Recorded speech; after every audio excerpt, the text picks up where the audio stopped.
வரைக்கும் எத்தனையோ case deal பண்ணிருக்கேன். But this is something peculiar.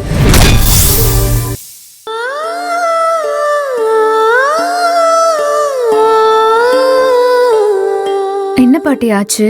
ஏன் ஒரு மாதிரி இருக்கீங்க? என்ன? நான் ஒன்னு கேட்பேன், நீ உண்மையை சொல்லுவியா? என்னன்னு சொல்லுங்க. உங்க தாத்தாவுக்கு ஸ்டென்ட் வைக்க வந்த டாக்டர் யாரு?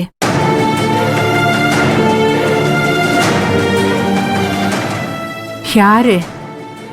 என்ன பாட்டி என்ன கேக்குறீங்க? எனக்கு ஒண்ணுமே புரியல. இல்ல, வந்தது பிரபாகர் மாதிரியே இருந்துச்சு. ஆமா, அவர் என்ன தொட்டு பேசி அவர் ஆபரேஷன் ரூம்குள்ள போகும்போது என் புள்ள பிரபாகர் மாதிரியே எனக்கு தோணுச்சு.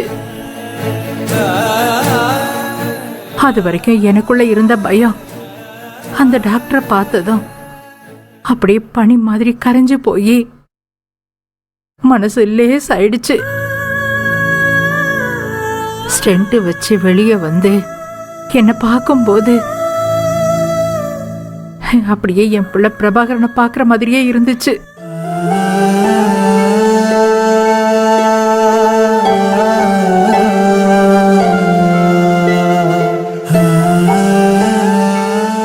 அந்த கண்ல இருந்து வந்த வார்த்தை அப்ப நான் காப்பாத்திட்டேமான்னு சொன்ன மாதிரி இருந்துச்சு. டாக்டரா வந்திருக்கிறது வேற யாரும் இல்ல, நான் தாம உங்க மகன் பிரபாகரன்னு சொன்ன மாதிரியே என் மனசுக்குள்ள தோணுச்சு. என்னதான் அப்பா தன்னை மாஸ்க் எல்லாம் போட்டு முகத்தை மறைச்சுக்கிட்டாலும் பாட்டியோட தாய் பாசம் வந்தது அப்பா தான்னு அவங்க மனசுக்கு காட்டி கொடுத்துருக்கு.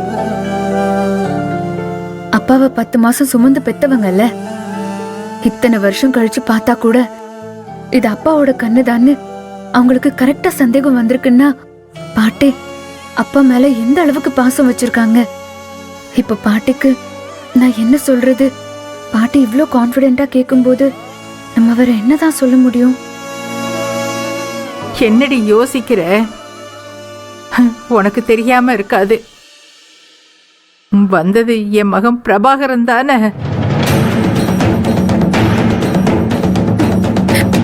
ஆமா பாட்டி.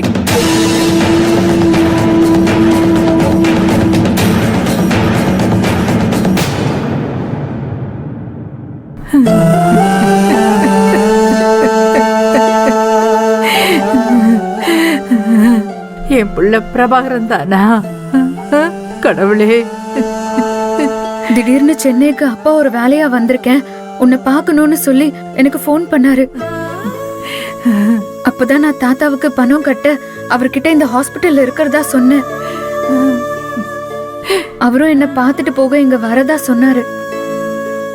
அதே நேரம் எங்க டாக்டருக்கு ரொம்ப அடிபட்டதால வேற வழி இல்லாம அப்பாவை தாத்தாவுக்கு ஸ்டென்ட் வைக்கிற மாதிரி நான் செஞ்சேன்.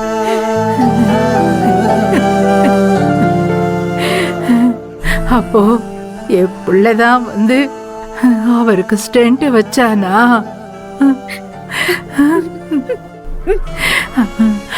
பிரபாகரா, என் குலசாமி, நீதான் வந்தியா?